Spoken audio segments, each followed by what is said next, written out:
Hi. So I just got back from trekking in the Sahara Desert for the last week. So you guys definitely should have more energy than I do. So we try one more time? Hi. Wow, way better. It felt better, didn't it? Great to be with you guys. It's really an honor to be here, and I want to acknowledge every single one of you guys because I know it takes something. I know it takes something to be in a conversation about what's possible, a conversation about innovation, and leave your families, leave your businesses, type your emails on a smaller screen to be here. So let's give everybody here a round of applause.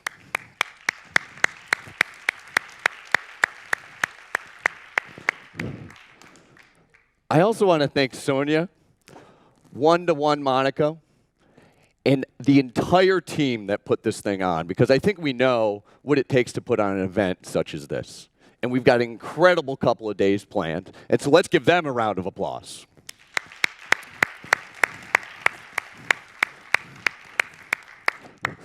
If you can't tell yet, I love clapping. Now, I wanted to kick us off with a video to lay the foundation not only for this keynote, but for the entirety of this conference. And you could even look at it as laying the foundation for where you're headed in your career and in your retail business. You guys ready? Okay, great. Right now, we are experiencing the highest rate of change in history, and your potential has never been greater. The catch is, it takes something to do things differently, to break the patterns of history and the patterns of yourself, to go about life and business in a new way. As retailers, as humans, the overwhelm of innovation lulls us into inaction. Each new technology we look at can yield literally millions of different versions of your potential. And if we have to sit up and engage them, how do we know which to choose? Well, we've spent decades working with brands, working with retailers, working with innovation, not just to create a news flash or a press release, but to give them access to developing a culture of innovation, the ability to pivot, adjust, and change to where the opportunities are. And today it's your turn. Today we're going to start that process with you, so you can turn your retail operation into something that serves your customers, your employees, and yourself in entirely new ways.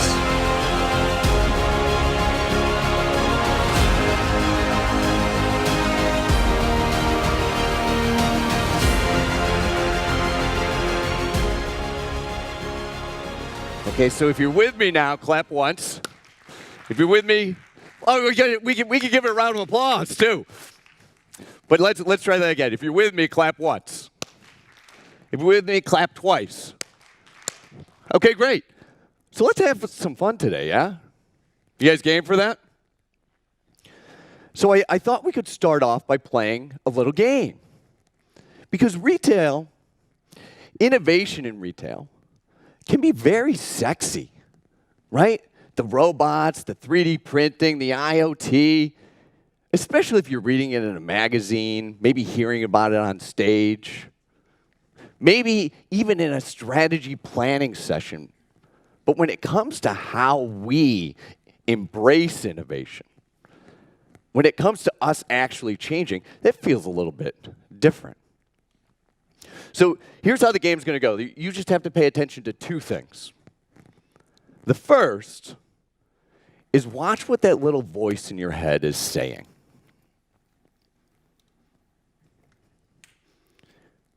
If it's asking why I'm being quiet for so long, it's that voice.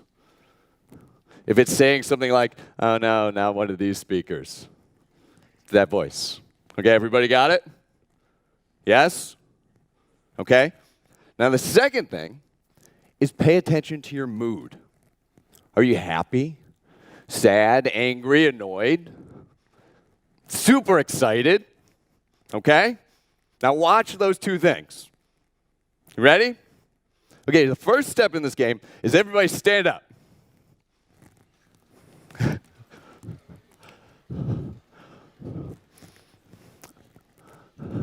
Okay, great. Now, watch the voice. What did the voice say? Oh my God, I can't believe we have to do this. And how's your mood? Are you a little annoyed? Maybe you're happy. Maybe you said, hey, this is great. I've been sitting on an airplane all morning, and now I get to stand up. All right, next step is put your hands up. Some laughing, a couple smiles, a couple frowns. You guys over here, come on. Now, what's the voice saying now? My fingers are getting a little numb. How's your mood? Okay, put your arms down. Have a seat. Thank you guys for playing along. Now, here's what that is. That's literally a mirror, right? We just held up a mirror so you could see yourself with how you engage with innovation, how you engage with change. Because usually, it comes about as something that we have to do differently, right? When you came in here this afternoon, you said, oh, well, I'm going to sit here. I'm going to listen to some keynotes. Then we're going to go have lunch. I really just can't wait for lunch. And all we did is we threw in a little bit of an innovation, a little bit of a change. And so you get to see how you respond to that. And none of it's bad. None of it's wrong, right? However you responded is perfect. The point is that you can pay attention, that you can see it. Because the pace of change is only accelerating from here, whether we like it or not, right? I mean, today, right here, right now, is the slowest pace of change we will ever see again in our entire lives. We live in a world today where drones are delivering products, purchases happening in virtual reality, and we're talking to robots and bots. And if you ask me, I tell you I've got one of the greatest jobs in the world. Because I get to spend time with folks like yourselves, meet with some of the greatest minds of our day, and especially lately, play with some really cool technology. And I'm working with most of the major retailers and brands out there to be in a conversation about what's possible. How is this innovation going to disrupt or enhance the businesses that we're already in? So we're going to do that today. We're going to do three things today. First, we're going to talk about how the power has shifted within the retail supply chain. And hint, the power is not with us as the industry anymore. We're then going to get into something I call innovation thinking, or how to develop a culture of change, a team of people that can embrace whatever change is coming up, whether you have to stand up as the audience or embrace a new technology in your business. And finally, we're going to get into some real case studies of technologies that have changed how retailers have gone to market and what that customer experience actually is.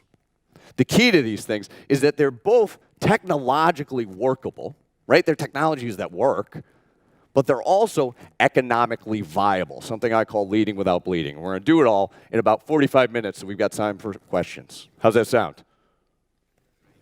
Good? Okay, great. Now, I grew up as a fifth-generation retailer. In fact, this is how my family store got started, as a roadside produce stand. Started back in 1934. And I grew up here. It was really great to grow up in a grocery store, at least until I turned 15 and I started having to work night crew and everything else. But when I was a kid, and you can think back to when you were a kid, retail used to be a little bit different. Didn't it? Like, I remember we knew our customers, like really knew them. Their likes, their dislikes, what they might like. We knew their families. I even remember, oftentimes, if good customers couldn't make it in a certain day, we'd grab the groceries that they needed, throw them in the back of our station wagon, and drop them off at their house on our way home. And that was before delivery was a thing, because, delivery's a thing now, right? Well, as a store, and I would assert as an industry, we started to lose track of the individual customer. It became more about mass, more about volume, more about how many products we could sell through our front door or through the online portals. And loyalty helped, right? Customer data helps. My family's store was one of the first stores in the US, at least, to launch loyalty back in the early 90s. It's also what led us to become kind of a future store. We started bringing in all these different technologies, from biometrics to in-store displays to augmented and virtual reality, to the point where today I'm looking at over 1,000 new retail technology companies every single year. And that's just a fraction of what's out there, right? It's also what led to speaking, which, if you can't tell, is like my favorite thing in the world to do. I got to tell you this quick story. This is probably 15, 20 years ago. I was invited to speak for Mitsubishi in Tokyo, Japan. And they had me set up in the largest conference room in the Mitsubishi Conference Center. It was about 500 people, so a little bit bigger than this, but it was the largest crowd I'd spoken to up until that point, so I was a little bit nervous. And so I prepared meticulously. And so I get up on the stage, and I look out at the audience, and it's all men. It's all Japanese men in what looks like the same gray suit, white shirt, red tie, and they're all smoking. There's so much smoke in the room, you can't even see back. It's kind of like looking out into a foggy day. And I deliver my first couple of lines. Translator starts right on cue. I know you're surprised I don't speak Japanese. 30 seconds go by. 60 seconds go by. 90 seconds go by, which is an eternity if you don't know what's going on up here, right? 2 minutes later, the entire audience breaks out laughing. I didn't tell a joke. So I stumble through the rest of this thing, and I find the translator afterwards. His name was Mr. Numata, and I say, Mr. Numata, what did you say out there? Why was everybody laughing? And he said, I told him you were here talking about the future of commerce and innovation, and, well, you were really here to find a Japanese wife. It's a true story. Now, it's funny, but I learned two very important things that day. The first is, well, if you're looking for a date in Japan, Mr. Numata is your guy, right? He's still over there. He's still working. The second is foundational to everything that we've done since, and should be foundational to everything that you are doing, which is, if you want to have the desired impact on your customer, well, you had better be speaking their language. And today, that is more important than ever before in history. Because modern retailing was started somewhere around 1930s, 1940s, where merchants had this incredible innovation of the time, this big breakthrough, where they found out, when customers come in, I don't have to personally serve them. I can just put the products on the shelf and have customers come in and get them. And just like that, bam, modern retailing's born. And we've done some things since then, right? This is not an exhaustive list by any means, but we introduced scanning somewhere around the mid-'70s, self-checkout in the early 90s, loyalty mid-'90s, Amazon and eBay and others. We started to go online in 95 or so. But somewhere with the iPhone or around the iPhone, things changed. Where consumers started taking the position of, well, I'm on mobile, and if you want to do business with me, you've got to be on mobile too. Or it could be, well, I've got so many options today. The option I want is the one that's most relevant to me. And if you're going to do business with me, you need to be relevant in terms of offers, in terms of content. And this same thing is what will sound like. I'm in virtual reality. I have an Internet of Things connected home. And if you want to do business with me, you've got to be there too. Because we all know the language consumers are speaking is digital. And These aren't surprising numbers to you guys. We don't need to dwell on these, right? More than half the world is online, although I just learned 2 days ago that a population roughly 15 times the size of Monaco goes online every single day. That's how fast that's growing. And of course, most of them are coming online by mobile. 68% of internet users are mobile. And well, one of the reasons we're all here is that 40% of people that have ever been on the internet have purchased something. Now, these are general numbers. And like I said, you know these numbers. But it's in the specific, right? It's stepping back from the generality and getting into the specific of how fast these changes are happening that you start to see, wow, the world has transformed in just a couple of years, so much so that it has become the new status quo. If we just look at a couple examples here, Uber, back in 2014, hit this incredible milestone. They went out to dinner, they were popping champagne, they had 1 million riders total that have ever gone on the platform. That's an incredible accomplishment. 5 years later, 15 million riders per day. Per day. 5 years that happened. Take WeChat Pay.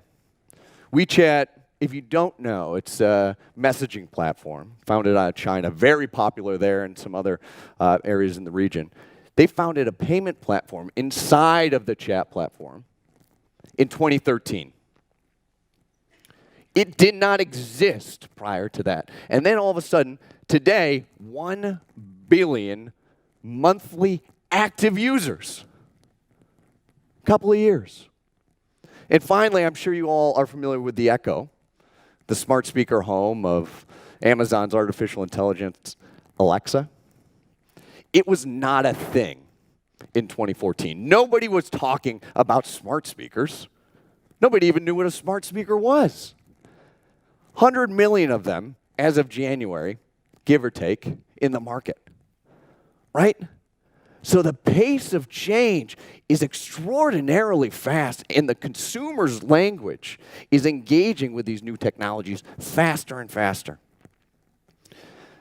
So you think we live in a pretty incredible retail world, must be.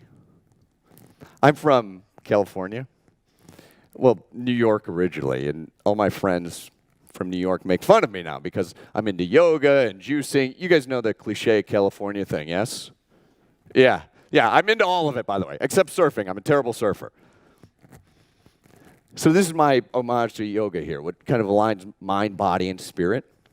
I think of it very similarly in retail. Well, we've got these incredible technologies. We've got really great customers, and we've got our business. We can bring these three things together to create an entirely new consumer experience, right? So retail must be incredible today. Nope. Does this look familiar to anybody? US, Europe, Asia. Retail has not fundamentally changed in the better part of 100 years. I'm not saying there's not exceptions, but this simply doesn't work anymore. This is the proof. Last year, more stores closed than ever before in history. And I've had lunch, lately more drinks with a lot of these executives. And they used to explain away their lack of performance as, oh, well, Sterling, it's really just our merchandising strategy was a little bit off, or our pricing strategy could have been different, or we didn't have a great holiday season, but otherwise our business is fine. But in the last 18 months, really more so in the last 12 months, when we sit down and we have a drink, it's, yeah, we've hit a brick wall. A brick wall with Amazon painted on the side of it. A company, by the way, responsible for 53% of all e-commerce growth. And it's really easy looking at those kinds of numbers, the store closings, how big Amazon's gotten, what's happening in the online. Well, who needs stores anymore, right? But the thing is, we've spent the better part of 100 years putting stores specifically around people that buy stuff. It's not the stores that are the problem. It's how the stores are coming together with technology to create a new customer experience. And here's the proof. More stores opened last year than ever before in history. So we have this dichotomy of at the same time, in the same year, more stores are closing than ever before and more stores are opening than ever before. Why? Right? How come some stores are closing their doors, struggling to keep them open, and others are blowing the doors off? Well, it has to do with our business culture, and it has to do with our thinking. About a month ago, I was having a dinner with the CEO of one of the largest retail chains in California. And we're talking about 2019 planning, where we're going, what technologies they're using, what's piloting. But the conversation sounded like this. Well, we did X amount in sales last year, and we're going to do about 3% better this year. And we're going to save about 2% efficiencies within our supply chain, so we're going to save a little bit of money. Now, no problem with that conversation, okay?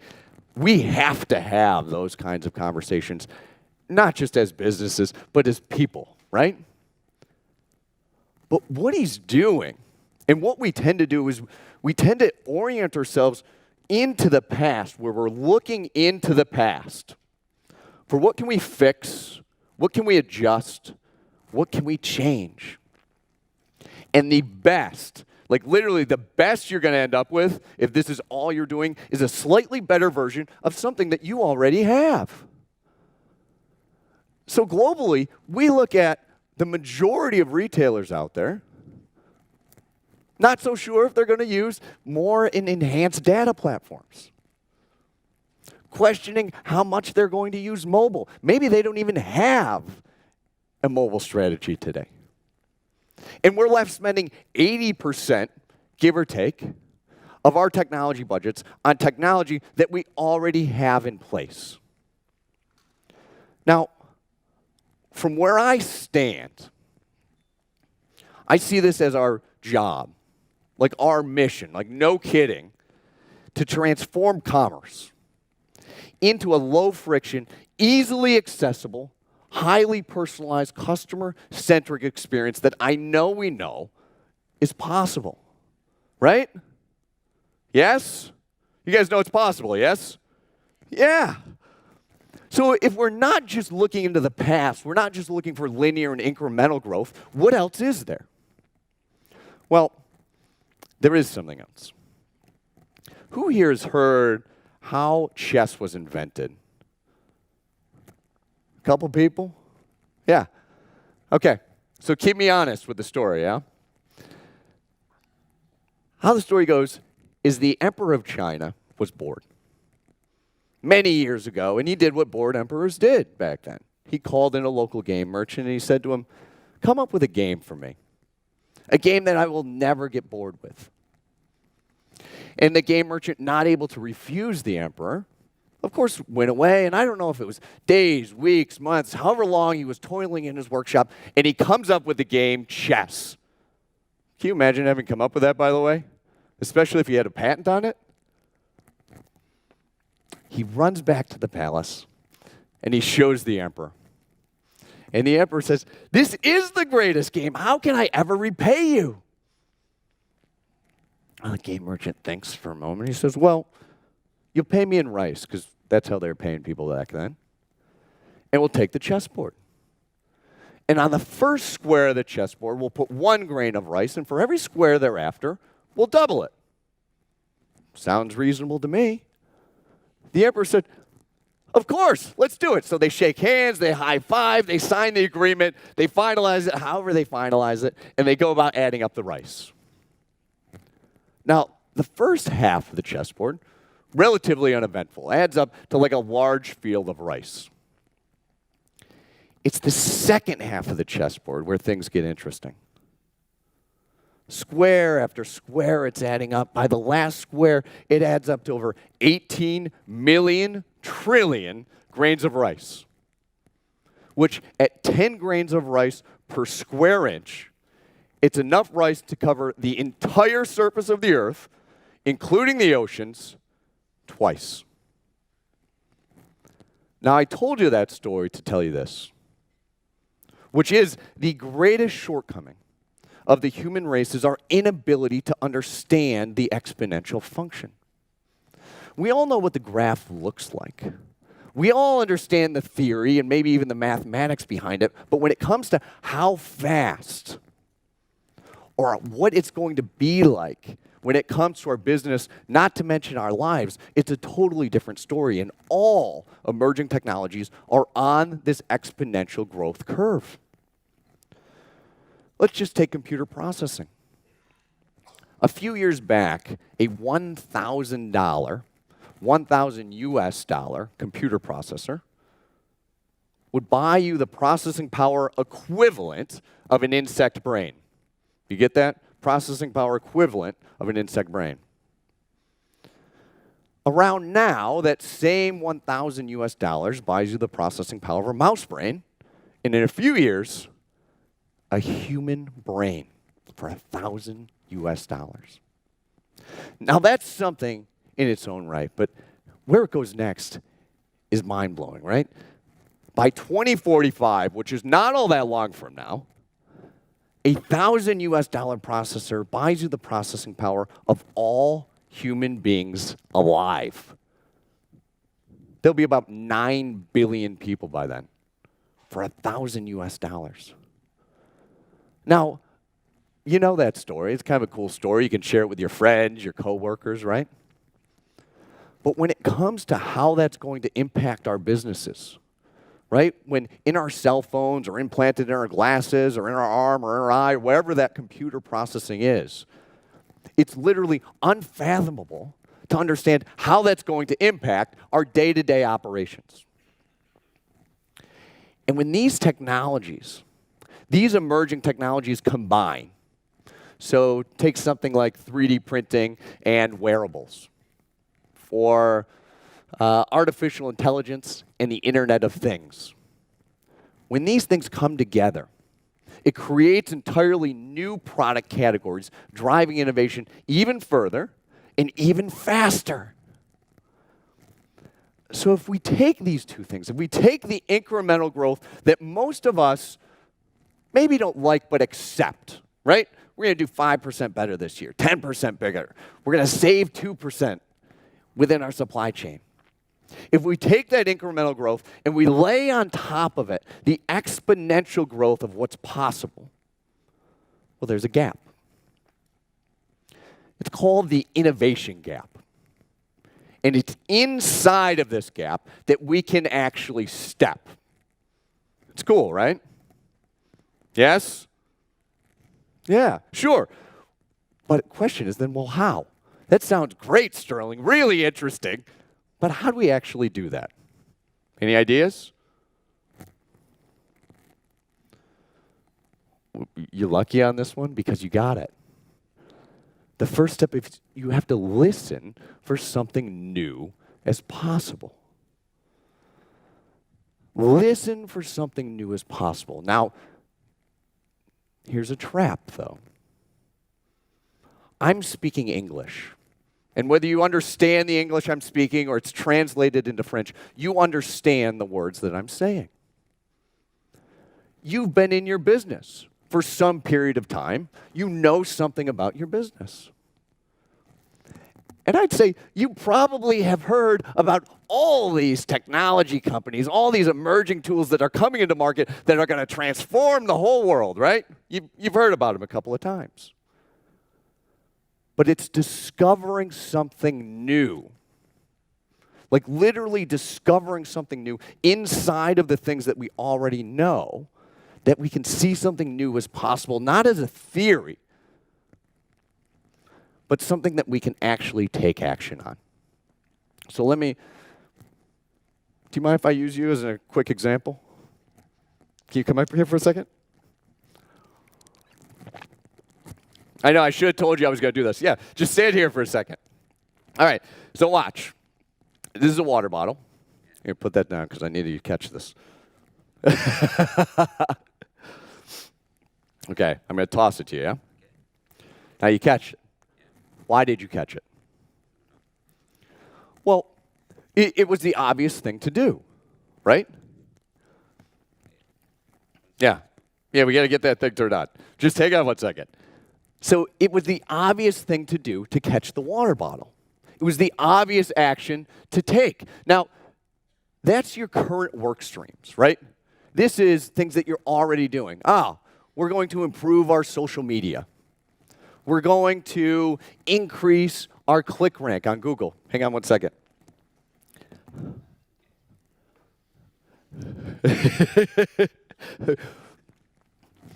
The joys of translation, right?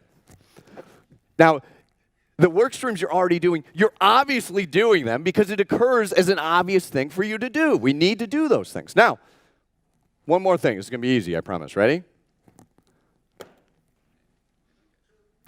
So why didn't you catch it? Well, it was obviously not thrown at you, right? It's the obvious thing to do not to catch it. You can have a seat. Thank you very much. Let's give him a round of applause, by the way. Thank you. It was the obvious thing to do not to catch this. And if you get this, you get what I spend literally thousands of hours working with executives on, okay? It's so simple, it's easy to miss. But when the water bottle's on the floor, this is your emerging technologies. This is your artificial intelligence. This is your 3D printing.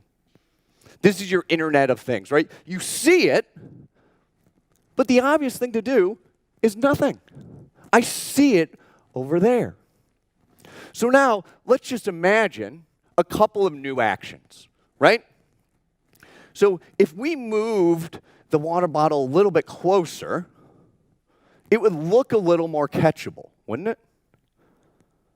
You probably wouldn't do anything about it, but it'd be a little more catchable. And if we take another action, maybe we swap out the water bottle for a baseball. Well, then it's a little more obvious to catch it. And if we take this whole thing and we put it out on a baseball field and we put you in a baseball uniform, what's the obvious thing to do then? Catch it. Not only do you think you should catch it, but everybody here would kind of expect you to catch it because that's the obvious action to take. And so how this works is you listen for something new as possible, and then you actually take actions towards it. And this is kind of at a macro level, right? You see something new as possible. It might be somebody on the show floor today. You see an artificial intelligence tool, an IoT, a conversational commerce, right? But the trick is, the meaningful step is to take a new action as a result of it. Because after every new action, you're going to see something new as possible. And step after step in this staircase, we can climb. To not just look into the past, to not just look for how things have been done already or how we already run our business, but we can take steps towards what's possible in terms of a new customer experience. That'd be cool, wouldn't it? Because innovation is not about technology.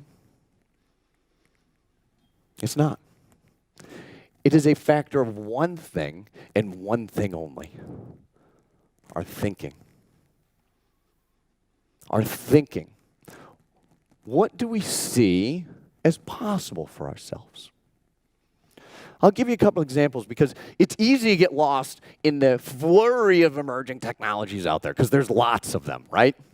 There's this current of new technology, but it doesn't always have to be the latest, greatest, groundbreaking thing because it took 50 years to go from the picture to the motion picture.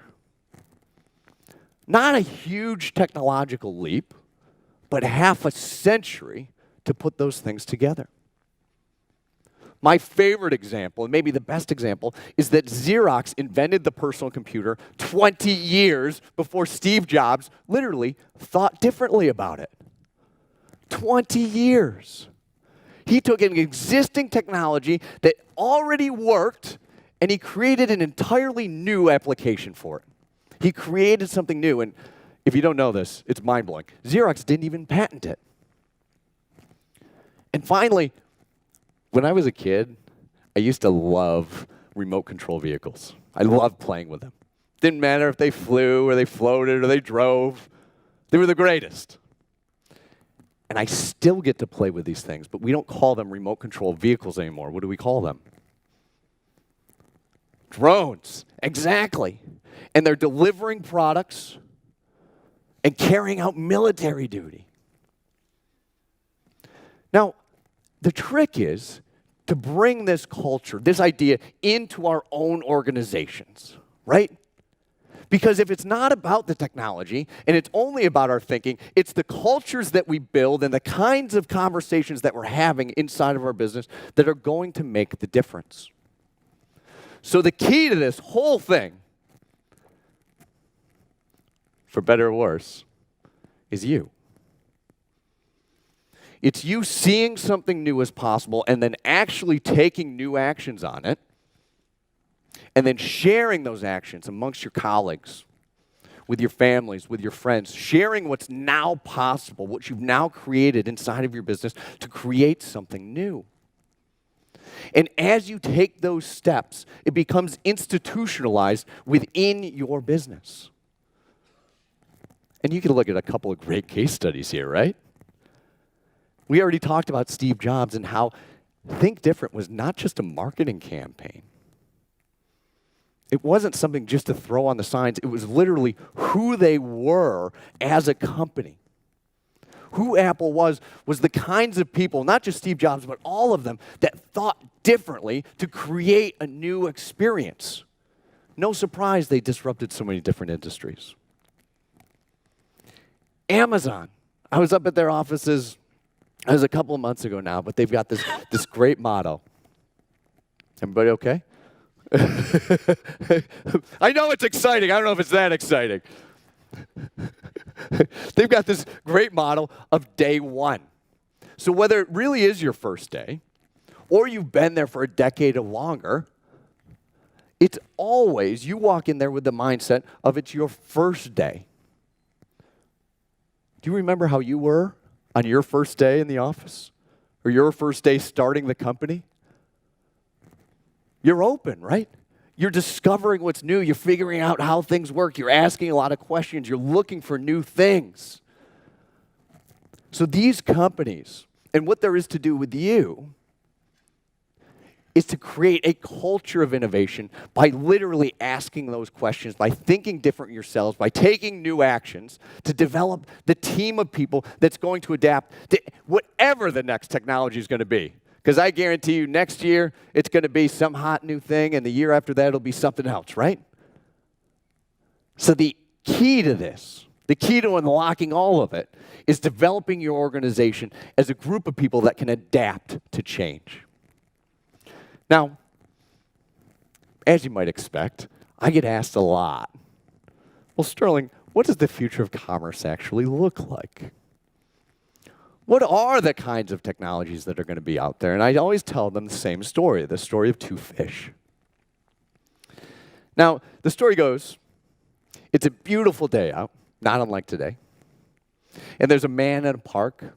There's green grass, a bench, trees. And there's a pond. And the guy gets up and he walks down to the pond, and there's two fish in it. And this is a world where fish can talk, by the way, so just bear with me. He says to one of the fish, "How's the water?" And the fish answers him and says, "Oh, the water's great." And the man walks away, and the second fish looks at the first fish and says, "What's water?" Now think about that for a second. To a fish, water is everything. So much so of everything that it's indistinguishable from anything and everything else around it.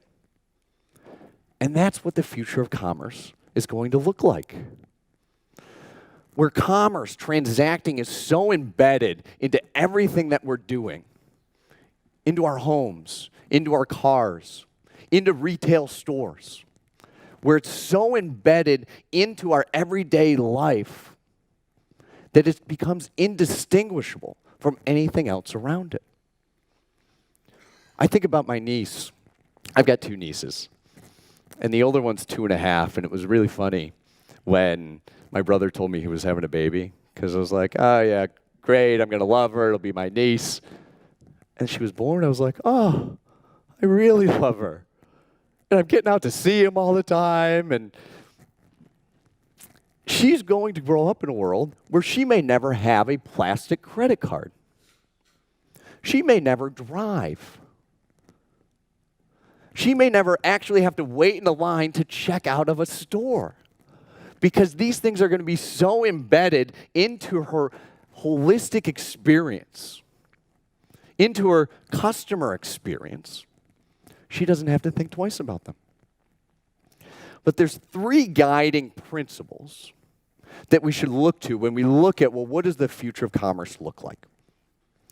Things that are perceptive, things that are predictive, and things that are present. Now, as I promised, I've got some case studies here, but let's do it a little bit differently. Instead of just going through some of the hard numbers, let's walk through, well, what does a day in the life as a customer actually feel like? What does it look like if you put all these future things together and go through a day with it? Let's just take a day in my life. Now, I'm not a morning person. Are you guys morning people? No. There's like 4 people that are morning people. I like coffee in the morning. So I wake up and I say, Alexa, get me a coffee. And she answers me, of course, and says, would you like it delivered? Obviously. Now, what I'm engaging with is something you're all, I'm sure, familiar with called conversational commerce. And it's been in the news a lot lately because, well, people aren't buying as many things as they're supposed to or was expected from this tool. But that's not the point. You see, when we have an intelligence that's capable of interacting effectively with customers, there's a whole list of things we can do. There's one company out of Texas that's developed a private label Alexa system.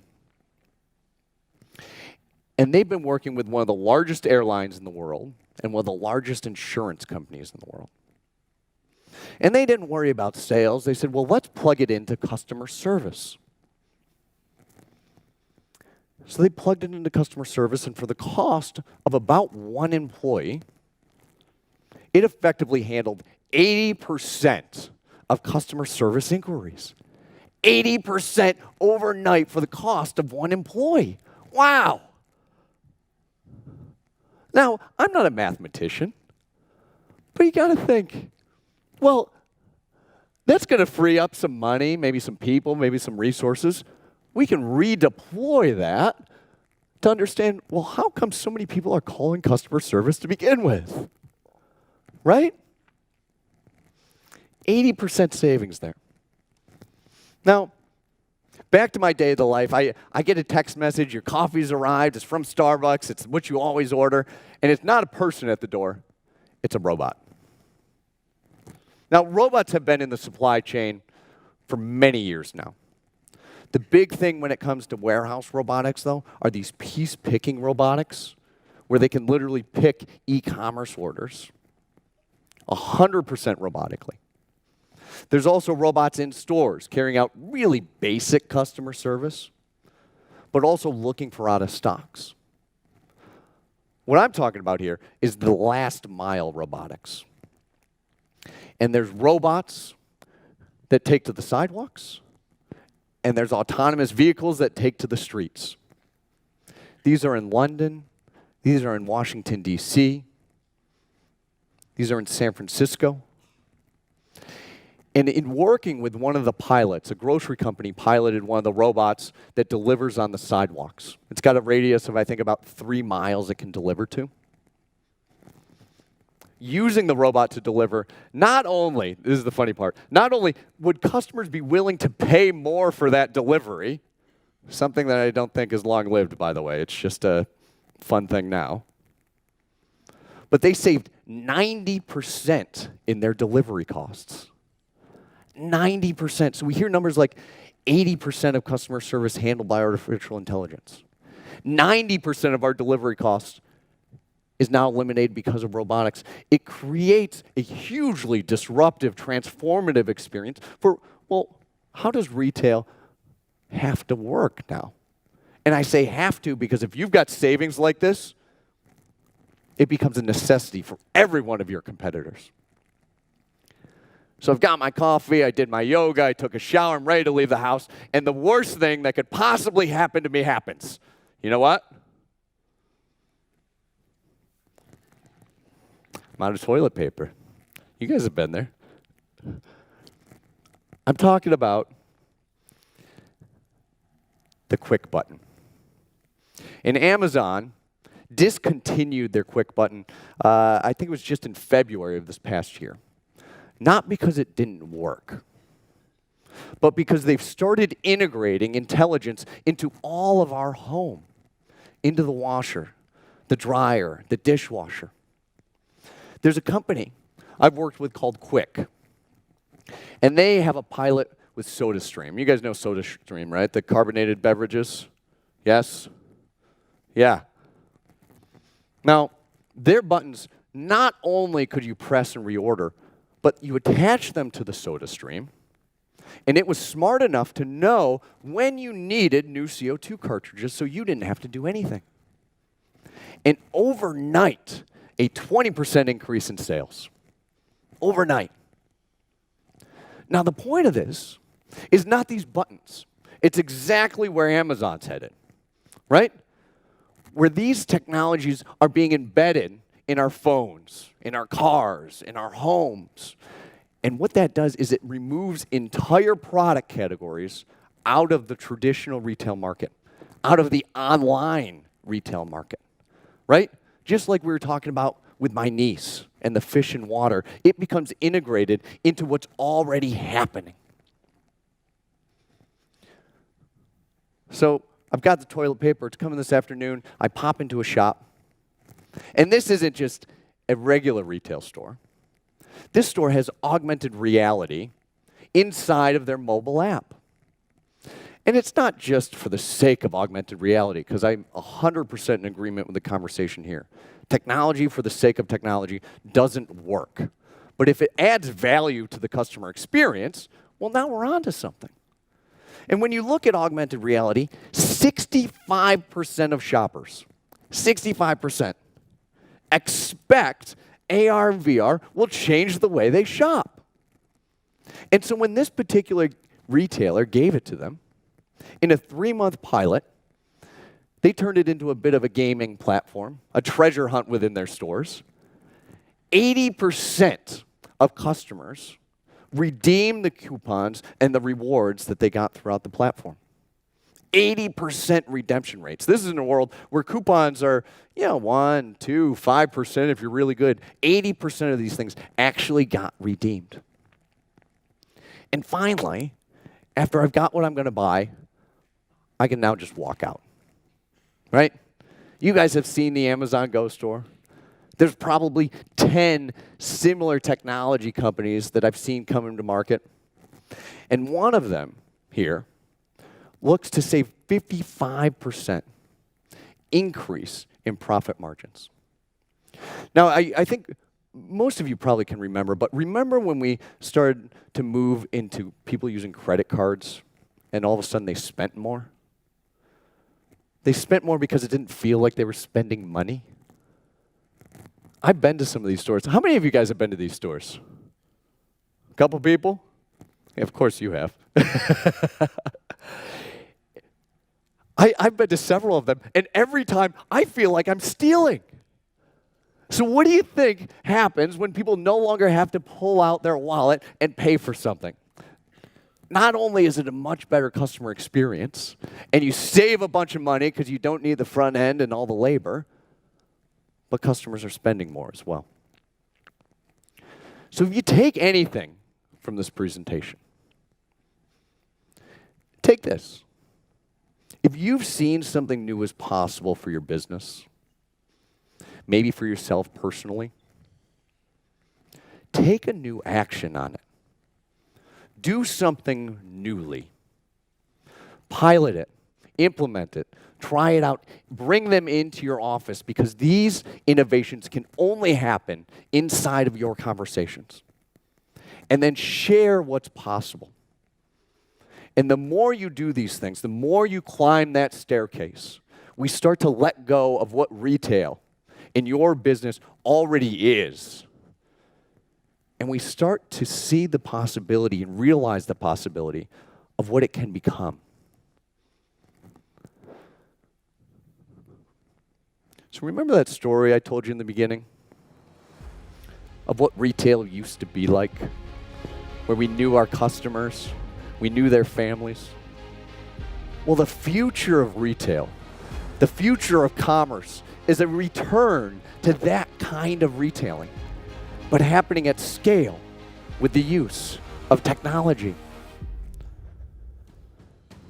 So if we abide by these main principles, right, things that are perceptive, they're predictive, and they're present, customers are ready, and they're willing, and they're excited to engage. And from where I stand, I can't wait to step into that future of commerce, to create the future of commerce with all of you. Now, I think we've got time for about 10 minutes of questions, and then we'll get you out to lunch. So, do we have the microphones? We can turn down the music. Oh, thank you.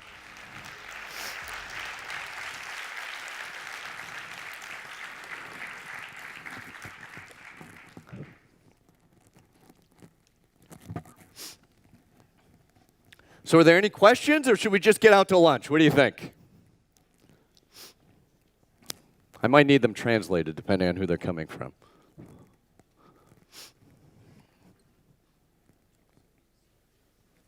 Did you have a question? No. Please, actually, we'll get you the microphone here. Hi, in the film you showed at the beginning, there was a lot of VR and AR. I don't know how it is in the US, but here it looks like something not very convenient for retail and that people wouldn't really engage with. Is it really going to happen? I think the better place to look is not virtual reality.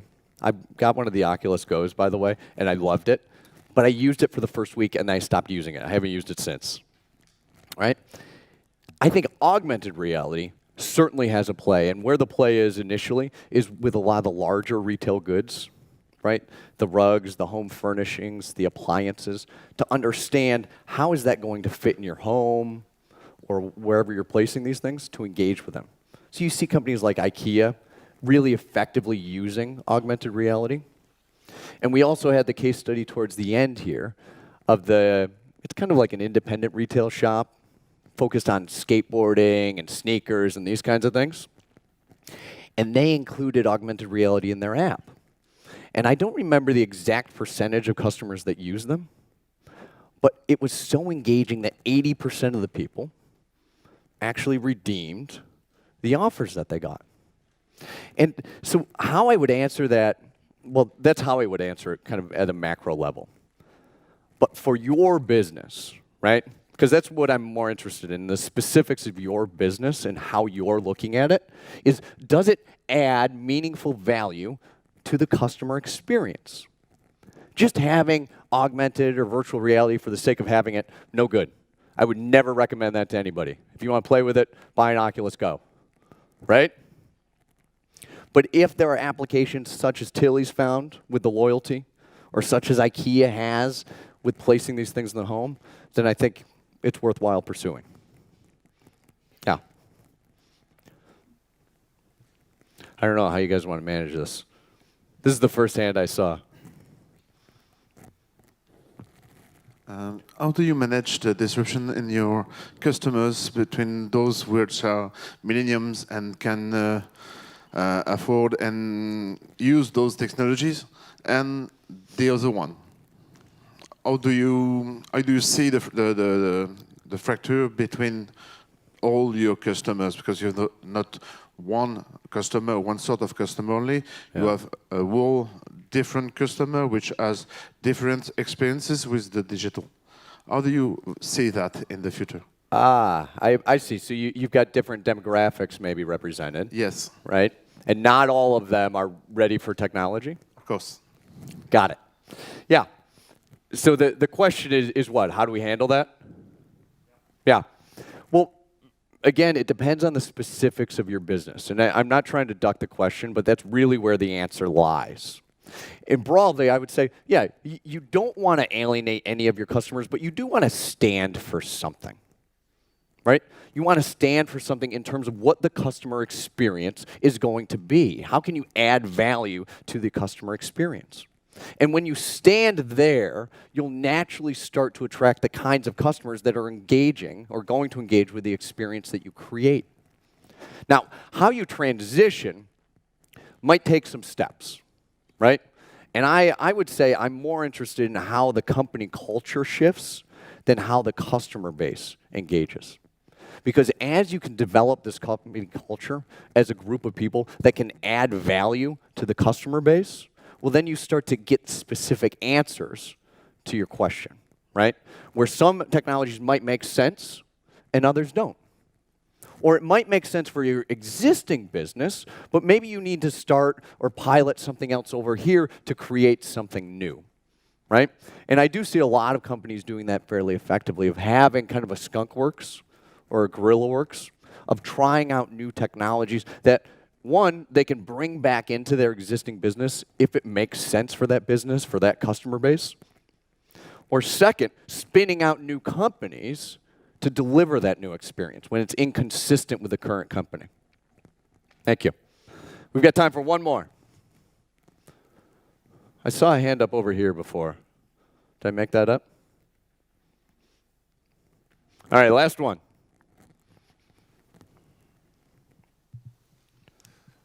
You talk a lot about like this auto refill machine that you can predict what the customer will need, like the soda stream machine. Yeah. The thing is, I understand that to the customer it's a good thing. You don't have to think about it. It's better for the predictive thing of the business.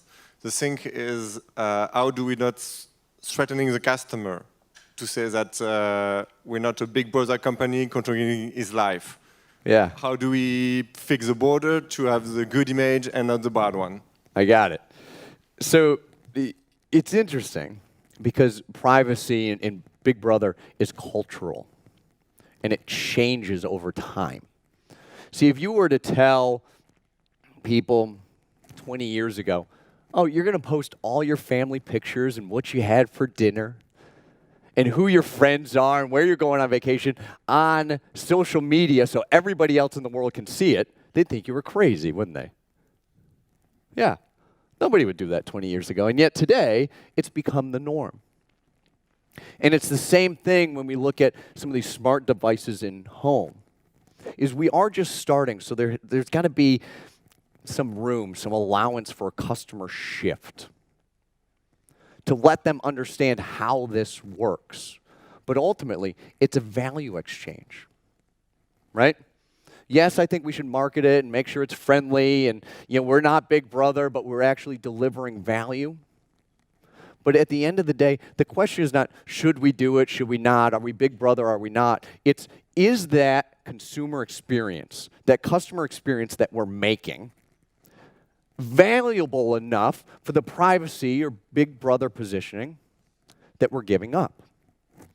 And yeah, that shifts over time, but if the experience or the value I get as a customer outweighs the privacy or Big Brother I have to give up, then as a consumer, I'm obviously going to adopt it. Yeah. So I'll be around for the rest of the day. I'm going to be at the party tonight. I will see you guys at lunch for upstairs. You've been great. Thank you very much.